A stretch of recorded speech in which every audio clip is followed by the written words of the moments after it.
नमस्कार दोस्तों। क्या आपने कभी सोचा है कि जिस दुनिया को हम अपनी खुली आंखों से देखते हैं उसके परे भी एक दुनिया है। एक ऐसी दुनिया जो हमारे और आपके बीच मौजूद तो है लेकिन अदृश्य है। और क्या हो अगर मैं आपसे कहूं कि उस अदृश्य दुनिया की ताकतों को, उस दुनिया के बाशिंदों को यानी रूहों और भूतों को अपने इशारों पर नचाने का दावा कुछ पुरानी किताबें करती हैं। आज हम एक ऐसे ही सफर पर चलेंगे जहां जिज्ञासा का अंत खौफ पर होता है। यह कहानी सिर्फ एक कहानी नहीं है बल्कि एक चेतावनी है उन लोगों के लिए जो कुदरत के नियमों को तोड़ने की हिमाकत करते हैं। यह कहानी है भूत को बस में करने की गुप्त विधि की और ये जानने की कि यह सच है या एक बेहद खतरनाक खेल।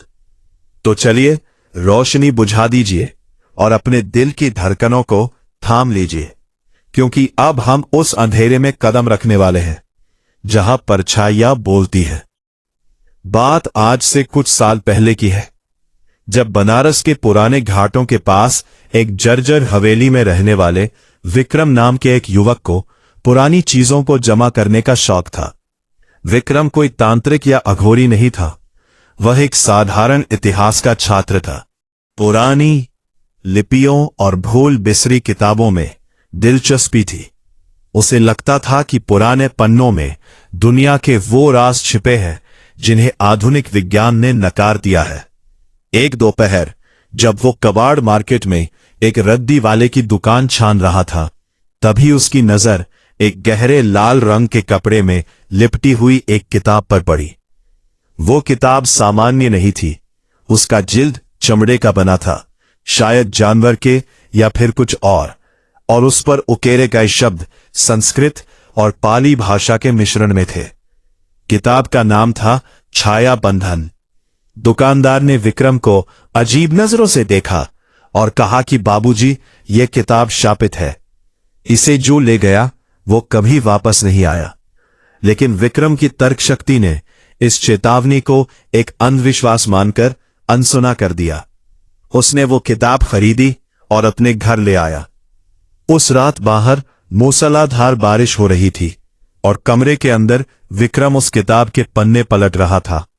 शुरू के पन्नों में जड़ी बूटियों और आयुर्वेद का जिक्र था, लेकिन जैसे जैसे पन्ने आगे बढ़ते गए लेखनी का रंग बदलता गया। स्याही अब काली नहीं बल्कि गहरे लाल रंग की थी, जैसे सूखे हुए खून से लिखा गया हो। किताब के बीचों बीच एक अध्याय था जिसका शीर्षक था अदृश्य वशीकरण, यानी किसी अदृश्य शक्ति को अपना गुलाम बनाने की विधि। विक्रम की सांसें थम गई। उसमें लिखा था कि अगर कोई इंसान अमावस्या की रात से शुरू करके लगातार 21 दिनों तक एक विशेष मंत्र का जाप करे और कुछ विशिष्ट क्रियाएं करे तो वह एक भटकती हुई आत्मा को अपने वश में कर सकता है और फिर वह आत्मा उसका हर हुक्म मानेगी, चाहे वो धन लाना हो या किसी दुश्मन का नाश करना हो। विक्रम के मन में लालच नहीं था बल्कि एक वैज्ञानिक जिज्ञासा थी। वह साबित करना चाहता था कि यह सब झूठ है, या फिर अगर सच है तो वह इस शक्ति को देखना चाहता था। उसने विधि शुरू करने का फैसला किया। किताब में स्पष्ट लिखा था कि यह प्रयोग किसी एकांत कमरे में होना चाहिए जहां रत्ती भर भी सूर्य की रोशनी ना आ सके, और साधक को 21 दिनों तक उस कमरे से बाहर नहीं निकलना है और ना ही किसी इंसान का चेहरा देखना है। विक्रम ने अपने घर के बेसमेंट को चुना। उसने राशन पानी जमा किया और दुनिया से कट गया।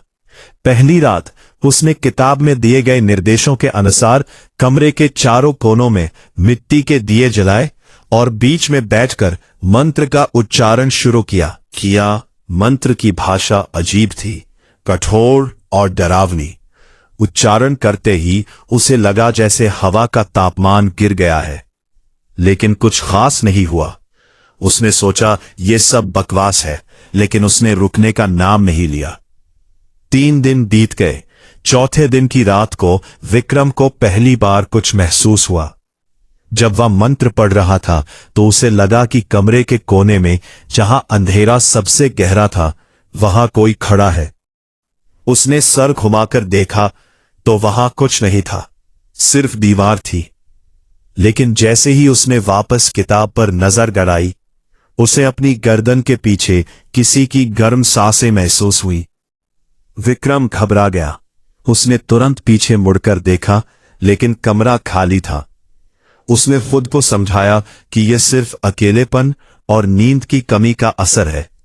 उसका दिमाग उसके साथ खेल रहा है। लेकिन 7वें दिन तक वह खेल हकीकत में बदलने लगा। अब उसे स्पष्ट रूप से कमरे में किसी के चलने की आवाजें आने लगी थीं। पायल की नहीं, बल्कि भारी कदमों की, जैसे कोई नंगे पांव गीली जमीन पर चल रहा हो। छप छप छप। 11वें दिन की घटना ने विक्रम की रूह कंपा दी। वह मंत्र जाप कर रहा था कि तभी उसके सामने रखा हुआ पानी का लोटा अपने आप हवा में उठ गया और जमीन पर गिरकर चकनाचूर हो गया। विक्रम चिल्लाया, कौन है वहां? जवाब में सन्नाटा था, लेकिन वह सन्नाटा चीख से भी ज्यादा भारी था। उस रात विक्रम सो नहीं पाया।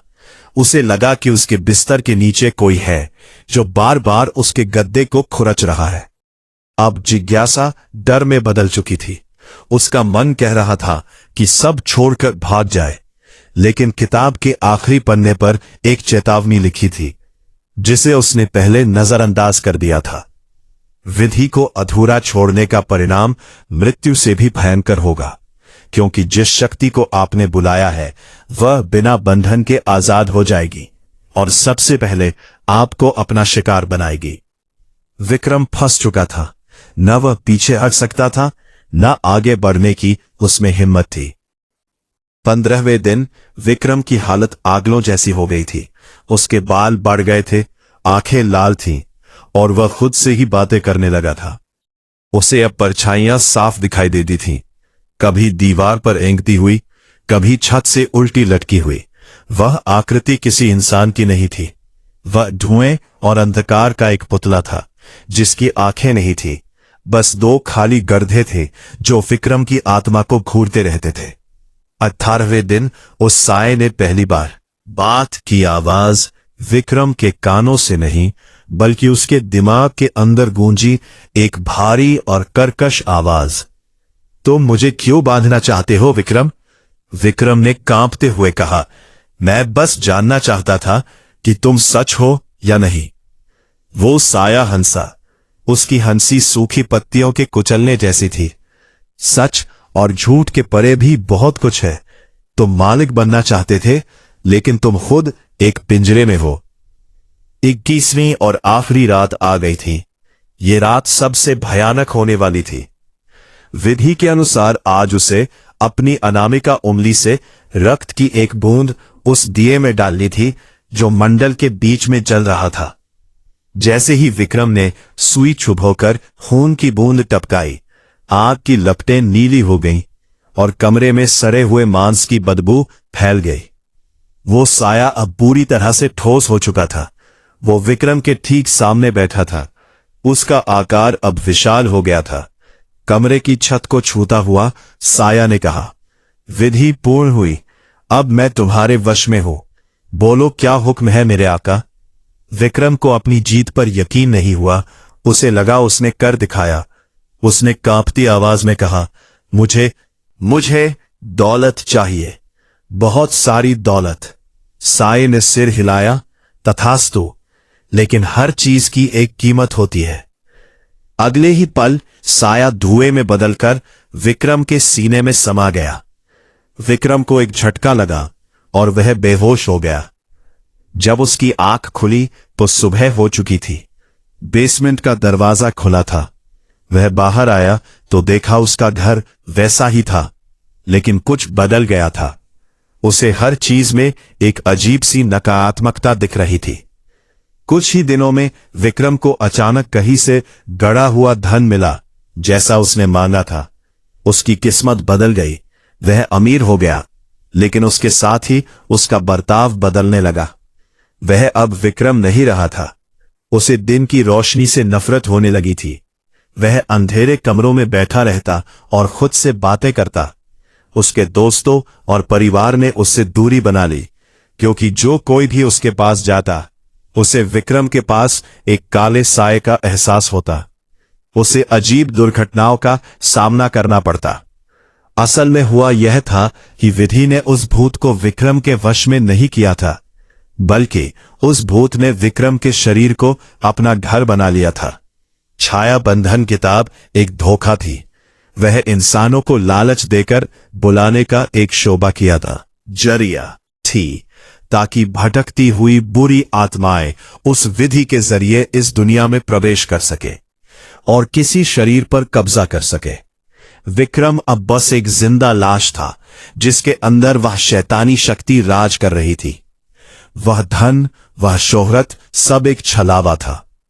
एक रात विक्रम के पड़ोसियों ने उसके घर से भयानक चीखें सुनी। पुलिस जब दरवाजा तोड़कर अंदर घुसी तो नजारा रोंगटे खड़े करने वाला था। विक्रम दीवार के कोने में दुबका हुआ था और अपनी ही त्वचा को नाखूनों से खुरच रहा था। दीवारों पर खून से अजीबोगरीब मंत्र लिखे थे, वही मंत्र जो उस किताब में थे। पुलिस को वह किताब वहां कहीं नहीं मिली।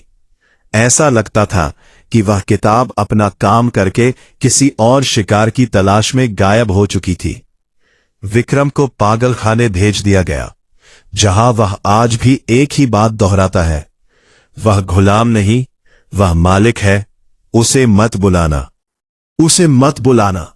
डॉक्टर्स इसे सिजोफ्रेनिया या मतिभ्रम कहते हैं, लेकिन जो लोग उस रात की हकीकत जानते हैं वो मानते हैं कि विक्रम ने इस दरवाजे को खोल दिया था जिसे बंद रखना ही मानवता की भलाई है।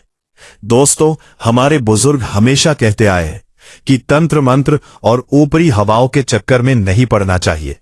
ये कोई खेल नहीं है जिसे आप जब चाहे शुरू करें और जब चाहे खत्म कर दें। अदृश्य दुनिया के अपने नियम हैं और जब हम उन नियमों को तोड़ते हैं तो हमें ऐसी कीमत चुकानी पड़ती है जिसकी हम कल्पना भी नहीं कर सकता। भूत को वश में करने की विधि भले ही किताबों में लिखी हो, लेकिन उस विधि के पीछे का सच यही है कि इंसान कभी भी रूहों का मालिक नहीं बन सकता। अंत में इंसान ही उनका गुलाम बनकर रह जाता है। अगर कभी आपको कोई ऐसी पुरानी किताब मिले या कोई आपको ऐसी किसी गुप्त विधि के बारे में बताए जो आपको रातों रात शक्तिशाली बनाने का दावा करती हो, तो याद रखिएगा, शॉर्टकट अक्सर सबसे खतरनाक रास्तों से होकर गुजरते हैं। उस किताब को वहीं छोड़ दीजिए और मुड़कर मत देखिए, क्योंकि हो सकता है कि अंधेरे कोने से कोई साया आपकी भी ताक मैं बैठा हो, इंतजार कर रहा हो कि कब आप उसे बुलाए और वह आपकी जिंदगी को नर्क बना दे। ये दुनिया जितनी खूबसूरत है उतनी ही रहस्यमयी भी, और कुछ राज सिर्फ राज ही रहने चाहिए। क्या आप अब भी मानते हैं कि आप किसी शक्ति को नियंत्रित कर सकते हैं, या फिर विक्रम की कहानी ने आपकी सोच बदल दी है? आज की रात जब आप सोने जाए और कमरे की बत्ती बुझाए तो एक बार जरूर सोचिएगा कि जो सन्नाटा आपके कमरे में है, क्या वह वाकई खाली है या फिर कोई वहां मौजूद है, आपकी ही परछाई में छिपा हुआ, आपकी ही सांसों को गिनता हुआ, क्योंकि परछाइयां कभी सोती नहीं है। और जिस दिन आपने उनकी तरफ गौर से देखा, शायद उस दिन वो भी आपको देख लेंगी। कहानी खत्म होती है, लेकिन डर हमेशा जिंदा रहता है। शुभ रात्रि, या शायद सावधान रात्रि।